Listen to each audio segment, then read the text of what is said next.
भागवत गीता में श्री कृष्ण द्वारा दिया गया वह ज्ञान है जो हर इंसान को जानना और समझना चाहिए, क्योंकि यह ज्ञान आपकी जिंदगी बदल सकता है और आपको अंधेरे और निराशा से निकालकर उसे खुशहाल जिंदगी की तरफ ले जाता है।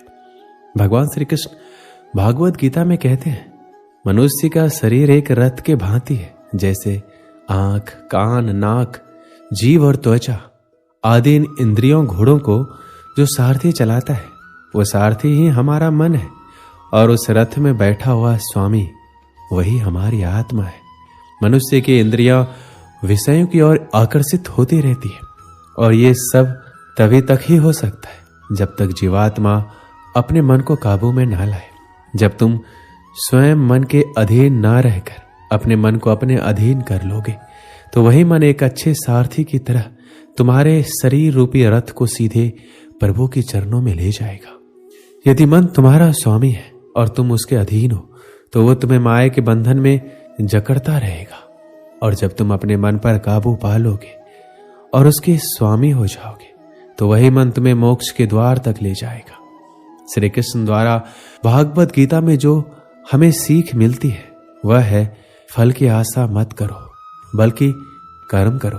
भागवत गीता में भगवान श्री कृष्ण अर्जुन को समझाते, हे अर्जुन, इस संसार के सभी मनुष्य को, सभी प्राणियों को हमेशा कर्म करते रहना चाहिए और फल की आशा कभी नहीं करनी चाहिए, क्योंकि फल की प्राप्ति उसके हाथ में नहीं होती लेकिन कर्म उसके हाथ में होता है।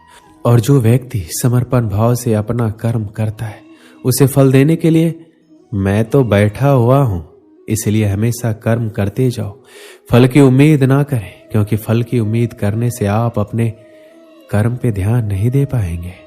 कर्म करने वाला व्यक्ति आज नहीं तो कल जरूर सफल होता है, लेकिन अकर्मण्य व्यक्ति जीवन में कभी भी सफल नहीं हो पाता। इसलिए अगर आप सफल होना चाहते हैं तो अपने कर्म पर पूरा ध्यान देने की जरूरत है और हमेशा से ही अच्छे कर्म करने चाहिए, जिससे आपको अच्छे फल की प्राप्ति हो।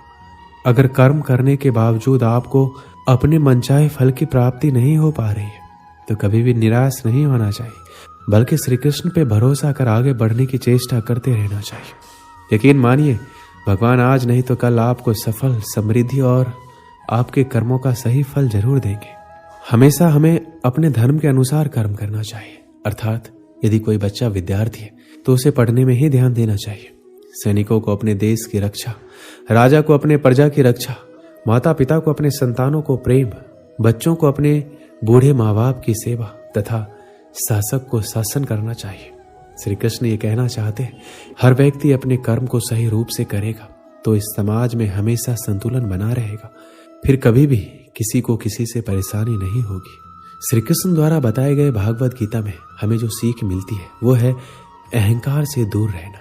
श्री कृष्ण कहते हैं, हर मनुष्य को हमेशा अहंकार और क्रोध से दूर रहना चाहिए, क्योंकि अहंकार और क्रोध किसी भी मनुष्य के दिमाग को उसी तरह खा लेता है जिस प्रकार लकड़ी में लगा हुआ दीमक।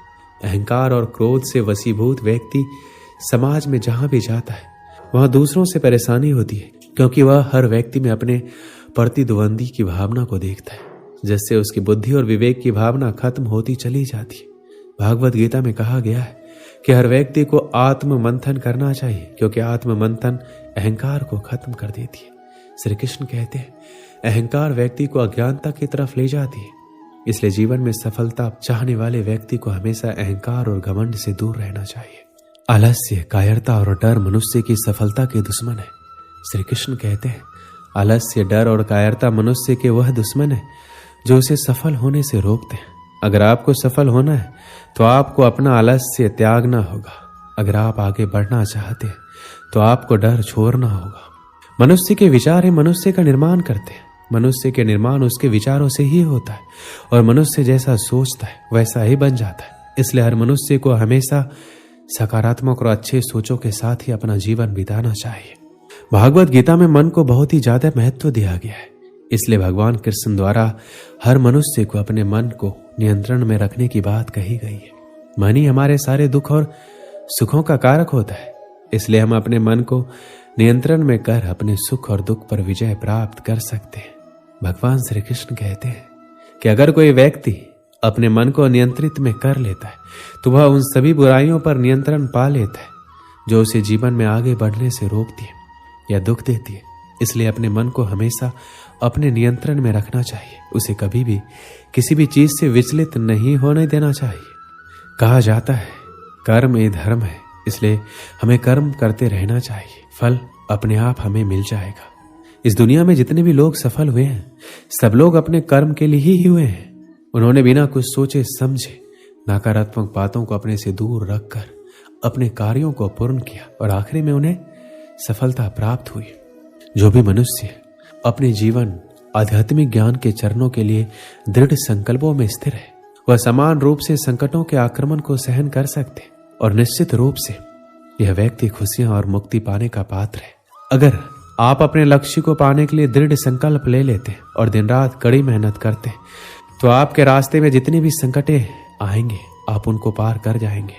जो खुशियां बहुत लंबे समय के लिए परिश्रम और सीखने से मिलती है, जो दुख से अंत दिलाता है, जो पहले विष के समान होता है परंतु बाद में अमृत के जैसा होता है, इस तरह की खुशियां मन की शांति से जागृत होती है। जब कोई व्यक्ति अपने लक्ष्य पर सफलता प्राप्त कर लेता है तो उसके जीवन के सभी दुख अपने आप खत्म हो जाते, जीवन में नया उमंग और खुशियां भर जाती है। भगवान या परमात्मा की शांति उनके साथ होती है जिसके मन में और आत्मा में एकता हो, सामंजस्य हो, जो इच्छा और क्रोध से मुक्त हो, जो अपने स्वयं के आत्मा को सही मायने में जानता हो। सही मायने में जो मनुष्य क्रोध से मुक्त होता है और जिसके मन में एक झूठ होने की इच्छा होती है वह सच्चा होता है।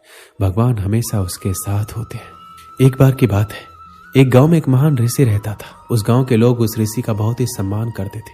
गांव के सभी लोग जब भी कोई समस्या में होते तो वो ऋषि उस समस्या का हल जरूर बताते। सभी गांव वाले उस ऋषि से बहुत प्रसन्न थे। हर बार कोई नई समस्या लेकर उस ऋषि के पास जाता और महान ऋषि उस समस्या का हल बताते। एक बार एक व्यक्ति उस ऋषि के पास एक सवाल लेकर आया और ऋषि से पूछा, गुरुजी, मैं एक सवाल पूछना चाहता हूं। तो ऋषि ने कहा, पूछो, तुम्हारा क्या सवाल है? तो व्यक्ति कहता है, मैं खुश कैसे रह सकता हूं? मेरी खुशी का राज क्या है? तभी ऋषि ने जवाब दिया, इसका जवाब पाने के लिए तुम्हें मेरे साथ जंगल में चलना होगा। कुछ समय बाद वह व्यक्ति खुशी का राज जानने के लिए ऋषि के साथ जंगल में जाने के लिए निकल लेता है और दोनों जंगल में जाते हैं।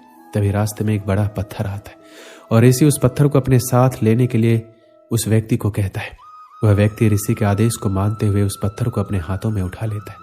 कुछ समय बाद उस व्यक्ति को उस पत्थर से हल्का दर्द होने लग जाता है। वह व्यक्ति इस दर्द को सहन कर लेता है और चलता रहता है। काफी समय तक वह व्यक्ति उस दर्द को सहन कर लेता है, लेकिन जब उसे दर्द ज्यादा होने लगता है तब वह ऋषि से कहता है, मुझे दर्द हो रहा है, मैं थक गया हूं।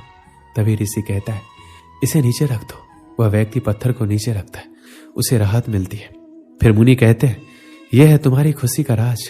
वह व्यक्ति वापस पूछता है, गुरुजी, मैं समझा नहीं। फिर ऋषि वापस उस व्यक्ति को जवाब देते हुए कहते हैं कि जिस तरह तुमने इस भारी पत्थर को 10 मिनट के लिए उठाकर रखा तो तुम्हें थोड़ा दर्द हुआ, 20 मिनट तक उठाया तो उससे ज्यादा और अधिक समय तक उठाकर रखा तो ज्यादा दर्द होने लगा। ठीक उसी प्रकार जितनी देर हम अपने पर दुखों का बोझ लिए फिरेंगे हमें खुशी नहीं मिलेगी, निराशा ही मिलती रहेगी। हमारी खुशी का राज सिर्फ इस पर निर्भर करता है कि हम कितनी देर तक दुखों का बोझ अपने ऊपर रखते हैं। यदि तुम्हें अपने जीवन में खुश रहना है तो कभी अपने ऊपर दुख को हावी मत होने दीजिए। दुख इस भारी पत्थर की तरह है, जिसे हम जितना रखेंगे उतना ही हमें दर्द और कष्ट देता रहेगा।